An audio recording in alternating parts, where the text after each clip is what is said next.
भगवान कृष्ण का स्वरूप अलौकिक है। उनके नेत्र बड़े चपल हैं। वे बार बार पलक झपकते हैं। भगवान विष्णु कभी पलक झपकते नहीं। भगवान राम देर देर से पलक झपकते हैं। भगवान राम पलक झपकने में बीच की श्रेणी में है। तीनों का वास्तविक स्वरूप या शक्ति तो उनका चिन्मय स्वरूप, दिव्य स्वरूप एक सा है। भगवान विष्णु कहीं नील रूप में, कहीं सफेद रूप में है। नील में सफेदी की झलक है। भगवान राम में नीले में हरे और श्याम की आभा है। भगवान कृष्ण का बिल्कुल श्याम है, जैसे भंवरे का रंग होता है। दिखने वाले धातु का फर्क है। भगवान विष्णु की देवाकृति है, यानी चार भुजा है। भगवान का खास स्वरूप तो छिपा हुआ है योग माया की खोली में। योग माया के अंदर छिपी हुई धातु एक ही है। भगवान विष्णु का भीतर का वही है, पर ऊपर का देव धातु है। हम लोगों में पार्थिव वस्तु विशेष है और देवताओं के शरीर में तेजस विशेष है। जैसे चंद्रमा और नक्षत्रों की धातु है। सूर्य में चमक बहुत ज्यादा है। भगवान के स्वरूप में चमक तो बहुत ज्यादा है, पर गर्मी नहीं है। भगवान राम कृष्ण का शरीर साधारण लोगों को मनुष्य शरीर का दिखता है, पर सुंदरता विशेष है और उनमें आकर्षण शक्ति विशेष होती है। राम की लीला सीधी साधी है। वहां पेच नहीं, मर्यादा है, आदर्शपना है। भगवान कृष्ण में प्रेम की विशेषता है। वहां राम में भी प्रेम था, पर यहाँ कृष्ण अवतार में मर्यादा की उतनी परवाह नहीं है। यहाँ नाचना, कूदना, वंशी बजाना आदि माधुर्य लीला है। भगवान राम में मर्यादा की लीला है। यशोदा, गोपियां सब के साथ बाल लीला है। प्रोढ़ लीला की कथा सुनाई, वह भी लीला ही है। वहां राम की तो बहुत सभ्य लीला है। सभ्य लीला नीति, धर्म और कायदे के अनुसार है, और कृष्ण के यहाँ माधुर्य लीला की विशेषता है। सभी अवतार धर्म और नीति का पालन करते हैं। बोलचाल निराले ढंग की होती है। भगवान राम में जैसा बाहर वैसा ही भीतर है। वहां चाल, बर्ताव, बोलचाल में बड़ी सरलता, मधुरता, बड़ी साधुता, बड़ी कोमलता है।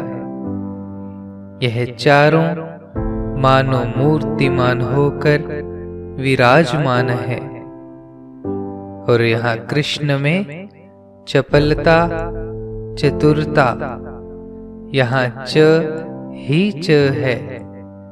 और सभी गुणों के सागर, प्रभावशाली भगवान कृष्ण चतुरों के शिरोमणि और सबके दिलों को चुराने वाले चोरों में भी शिरोमणि।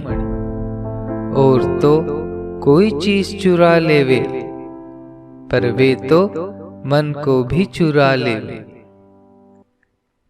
भगवान कृष्ण के युवा स्वरूप का ध्यान करें। वे 11 वर्ष के थे, पर 16 वर्ष के लगते थे। वे बड़े चपल और साथ साथ टेढ़े भी हैं। हमें उसी अलौकिक छवि का ध्यान करना चाहिए। कैसी छवि थी! मनुष्य की तो बात ही क्या, पशु पक्षी भी मोहित हो जाते।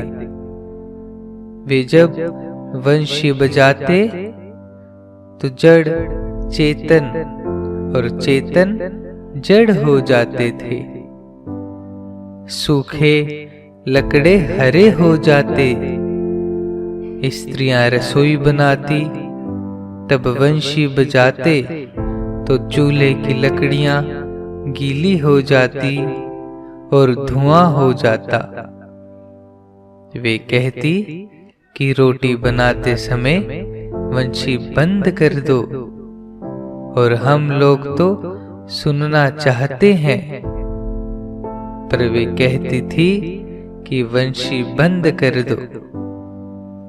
यह प्रेम की बात थी। वे कहती कि रात दिन तुम्हारे पीछे भागती रहती हैं, कुछ समय तो दया करो। वे नहीं चाहती थी कि वंशी बंद हो जावे, पर उनका तो कहना था कि गजब है तुम्हारी वंशी। ये कहती कि मैं उसे हटाना चाहती हूँ, पर वे हट से हटते नहीं। या तो मिल जावे अथवा हट से हट जावे, ताकि जलन तो मिट जावे। वे बड़े निर्दयी हैं। यह निर्दयी कहना प्रेम से है। वे निर्दयी पने को रखना भी चाहती हैं। कोई कहती कि यह भंवरा हमें बहुत जलाता है। रंग एक सा होने से उसकी याद आ जाती है, और वह भंवरा भी वही दिखने लगता है। काम धंधा कैसे करूं? एक कहती, भगवान कृष्ण से मुझे बड़ा प्रेम है। मुझे भय है कि मैं कहीं उनका ध्यान करते करते कृष्ण न बन जाऊं। जैसे लट से भंवरा बन जाता है, तब मेरा दाम्पत्य प्रेम कैसे रहेगा?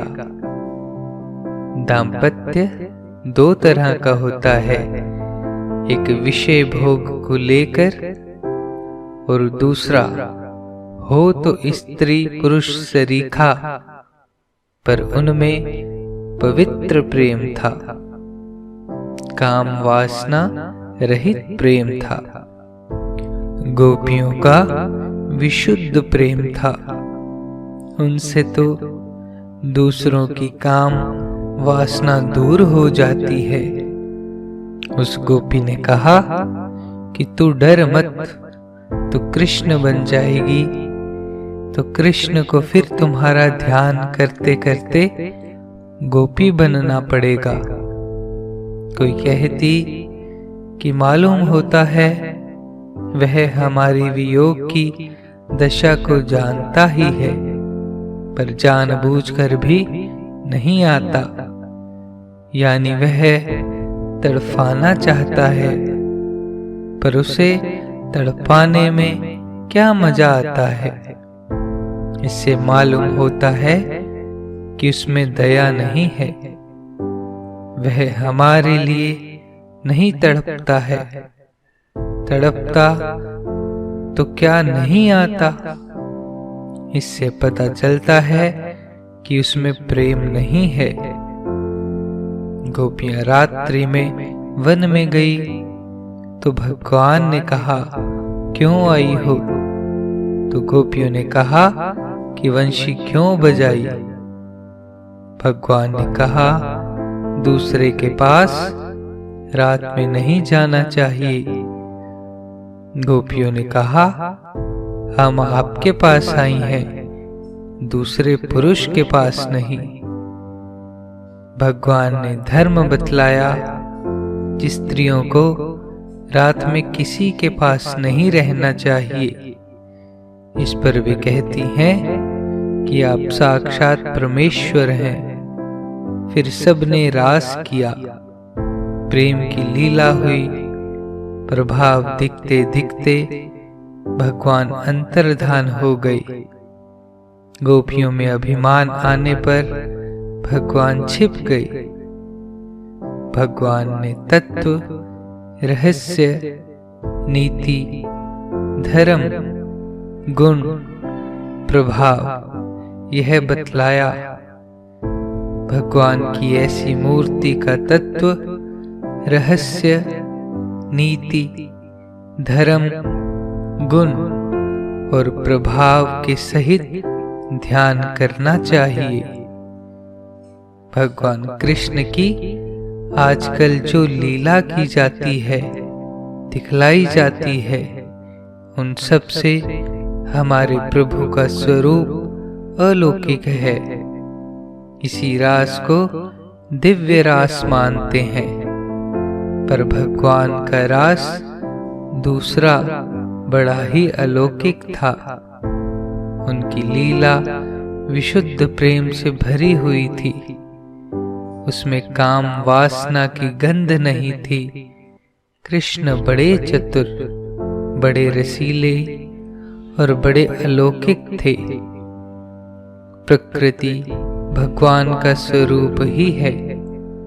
भगवान प्रकृति को लेकर प्रकट होते हैं और ऊपर का स्वरूप योग माया का होता है।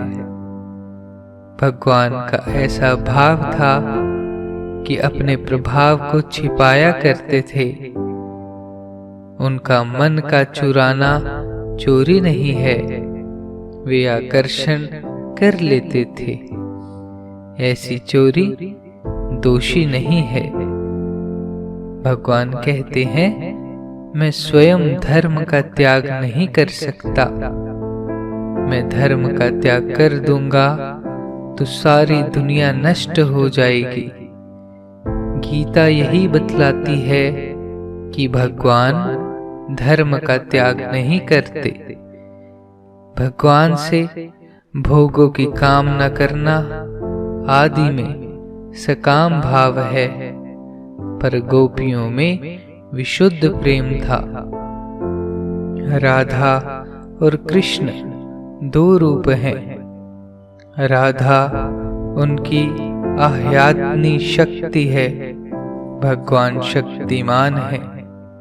शक्ति शक्तिमान से भिन्न नहीं होती। बाहर की खोली तो मूढ़ लोगों के लिए और साधारण लोगों के लिए होती है।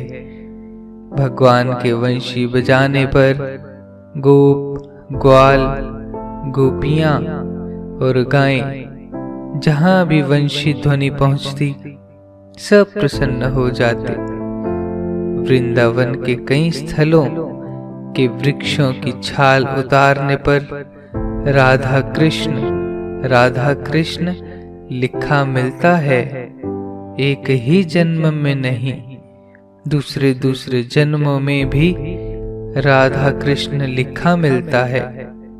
अभी ऐसे वृक्ष मिलते हैं, कोई चाहे तो देख सकता है। अब भगवान कृष्ण का ध्यान करना चाहिए, मानो भगवान कृष्ण आकाश में खड़े हैं या कदम्ब के गाछ वृक्ष पर बैठे हैं। और हम नीचे बैठे हैं। भगवान वंशी बजा रहे हैं। भगवान नेत्रों से बार बार पलक झपकते हैं। वर्ण श्याम है और चमकीला है, बड़ा ही दिव्य स्वरूप है। अब भगवान वृक्ष से कूद पड़े। अब भगवान आकाश में स्थित हैं। उनके चरण बहुत ही कोमल हैं। नुपुर पहने हुए नाचने में बड़ी मधुर ध्वनि हो रही है। जामा पहन रखा है। भीतर से सारा दिव्य स्वरूप दिखता है। नाचने पर करधनी के रत्न चमक रहे हैं। नाभि गंभीर, पेट में 3 रेखा, गले में मालाएं हैं, अंगुली में अंगूठी है, छाती चौड़ी है, वक्षस्थल बहुत ही सुंदर है। भगवान की बोली बड़ी मधुर है। कानों को अमृत के समान प्रिय लगने वाली है। हृदय में गंध जाती है तो हृदय पवित्र हो जाता है। मन रूपी नेत्रों से मैं अमृत का ही पान कर रहा हूँ। दांत हीरे की पंक्ति के माफिक लगता है। बाल चमचम चमकते हैं। कानों में स्वर्ण कुंडल है। गालों पर उनकी आभा पड़ती है। बड़ी कुशलता और चतुरता है। नेत्रों में इतना प्रेम रस भरा है कि एक बार देख लेने पर मानो प्रेम में बिक जाता है। रति और कामदेव भी जिसकी सुंदरता को छू नहीं सकते, आनंद ही प्रेम रूप में प्रकट हुआ है। नेत्रों में शीतल प्रकाश, शांतिप्रद प्रकाश है। खंजन पक्षी सरीखे नेत्र हैं। देवता और शंकर तक इनसे मोहित हो जाते हैं। आंखें मिलाने पर प्रेम की बिजली चमकाते हैं। घुंघराले बाल हैं। टेढ़ा मोर मुकुट है। गले में पुष्प, स्वर्ण और रत्न आदि हैं। सारे शरीर के आभूषण भगवान की शोभा से सुशोभित हो रहे हैं। नीचे के होठ का रस मानो मुरली पान कर रही है। महीन आवाज है पर जोर की यानी सुहावनी है। ऐसे गंभीरता के साथ महीन आवाज कानों में से जाकर शरीर में खलबली मचा जाती है। मनुष्य प्रेम के रस से रसीला हो जाता है। सारा शरीर प्रेम रस से रसीला हो जाता है। मुंह गोल भरा हुआ है। ब्रह्मचारियों के भरे चेहरे से लाखों गुना उस पर चमक है। उसकी शोभा कोई वर्णन नहीं कर सकता। हृदय का भाव मानो विकसित हो रहा है। बाएं पैर पर दाहिना पैर रखा है। कुछ टेढ़े हो रहे हैं। कमर, हाथ, गर्दन, मस्तक, वंशी, मुकुट, मन, नेत्रों का देखना, चरणों से लेकर मस्तक तक और सारी इंद्रियां और मन सभी से टेढ़े हैं। नाच रहे हैं, कभी कभी गाते भी हैं और वंशी भी बजाते हैं। बोलना भी वंशी जैसा ही है और गाना भी वंशी जैसा ही है। आनंदमय पूर्ण आनंद, विज्ञान आनंद, साक्षात पूर्ण ब्रह्म परमात्मा ही इस रूप में है। नृत्यति वेदांत सिद्धांतः। ऐसे स्वरूप का ध्यान करके यहीं बैठें या विचरें, भगवान कह रहे हैं कि मैं साक्षात कृष्ण ही सब में विराजित हो रहा हूँ। सर्वभूत स्थितं यो मां भजते कत्वमास्थितः, सर्वथा वर्तमानोऽपि स योगी मयि वर्तते। अर्थात इस प्रकार जो पुरुष एक ही भाव में स्थित हुआ संपूर्ण भूतों जीवों में आत्म रूप से स्थित मुझ सच्चिदानंद घन वासुदेव को भजता है, वह योगी सब प्रकार से वर्तता हुआ भी मेरे में ही वर्तता है, क्योंकि उसके अनुभव में मेरे सिवाय अन्य कुछ है ही नहीं। पूजा की बात जैसी भगवान राम की बतलाई थी, वैसे ही इसमें जोड़ लेनी चाहिए। जिसको भगवान के ध्यान का रस मिल गया, उसे कौन छोड़ सकता है। मूर्ख भी उस रस को नहीं छोड़ सकता। वह बड़ा मीठा है। मीठा यानी प्रिय है।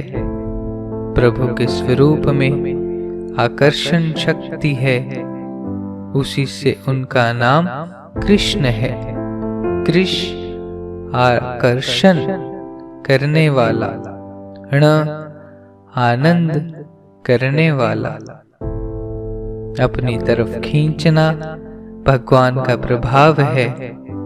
उनका नाम, स्वरूप और प्रभाव सभी खींचने वाले हैं।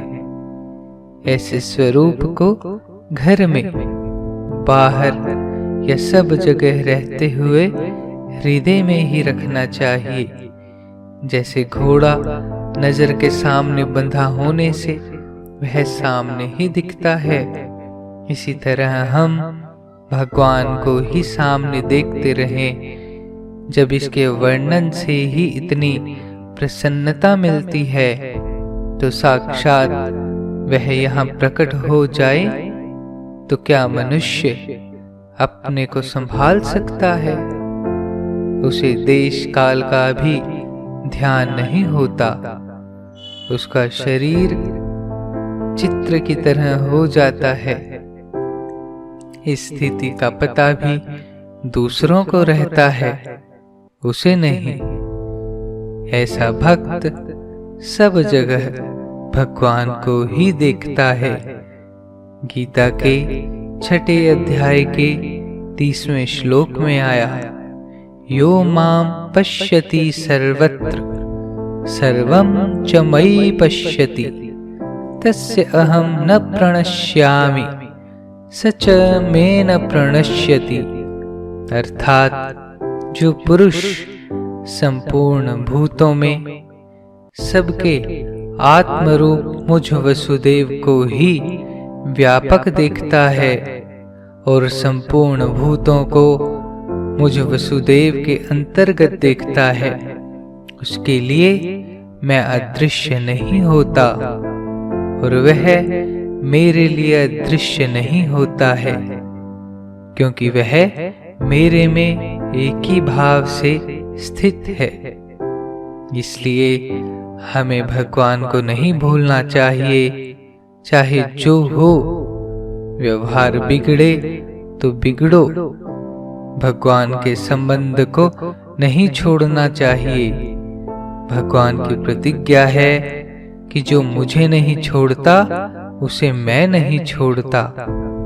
गीता के 7वें अध्याय के 17वें श्लोक में आया, तेषां ज्ञानि नित्ययुक्तः एक भक्तिर्विशिष्यते प्रियो हि ज्ञानिनोत्यर्थम् अहम स च मम प्रियः। अर्थात उनमें भी नित्य मेरे में एक ही भाव से स्थित हुआ अनन्य प्रेम भक्ति वाला ज्ञानी भक्त अति उत्तम है, क्योंकि मेरे को तत्व से जानने वाले ज्ञानी को मैं अत्यंत प्रिय हूँ और वह ज्ञानी मेरे को अत्यंत प्रिय है। गीता के 9वें अध्याय के 29वें श्लोक में आया, समोहम सर्वभूतेषु न मे द्वेष्योस्ति न प्रियः ये भजन्ति तु मां भक्त्या मयि ते तेषु चाप्यहम्। अर्थात यद्यपि मैं सब भूतों में समभाव से व्यापक हूँ, न कोई मेरा अप्रिय है और न प्रिय है, परंतु जो भक्त मेरे को प्रेम से भजते हैं वे मेरे में और मैं भी उनमें प्रत्यक्ष प्रकट हूँ। राधिका जी के हृदय में भगवान और भगवान के हृदय में राधिका जी, इस बात को भगवान ने रुक्मिणी जी को बतला दिया। एक बार राधिका जी पधारी, उनकी खातिरी मेहमानबाजी की, भूल से गर्म दूध पिला दिया। बाद में रुक्मिणी जी भगवान के पास आई तो देखा कि भगवान के पैरों में छाले पड़ गए। तब रुक्मिणी जी के पूछने पर भगवान ने कहा कि तुमने उन्हें राधिका जी को गर्म दूध पिला दिया, इससे मेरे पैर जल गए, क्योंकि राधिका के हृदय में मेरे चरण रहते हैं। रुक्मिणी जी बोली कि मेरा बड़ा अपराध हो गया। तो भगवान ने कहा कि अपराध नहीं, यह तो खातिरी में प्रेम से हो गया। मुझे भी गर्म दूध मत पिला देना, नहीं तो उस बेचारी के छाले पड़ जाएंगे। जो भगवान के प्रेम में बिक जाता है, भगवान उसके प्रेम में स्वयं बिक जाते हैं। ऐसे आनंद और प्रेम की मूर्ति को अपने हृदय में बसा लेना चाहिए और भगवान को कहें कि न मैं दूसरे को भजूं न तुमको भजने दो। वह प्रेम अनन्य, निरंतर और निष्काम प्रेम के लिए ही होना चाहिए। वह प्रेममय होकर आनंदमय हो जाता है, वह एक की माफिक ही हो जाता है। प्रेम, प्रेमी और प्रेमास्पद तीनों एक ही जाति के एक ही धातु बन जाते हैं। आनंदमय भगवान के प्रेम में मस्त होकर ही सब क्रिया करनी चाहिए। नारायण नारायण नारायण श्रीमन नारायण नारायण नारायण नारायण श्रीमन नारायण नारायण श्रीमन नारायण नारायण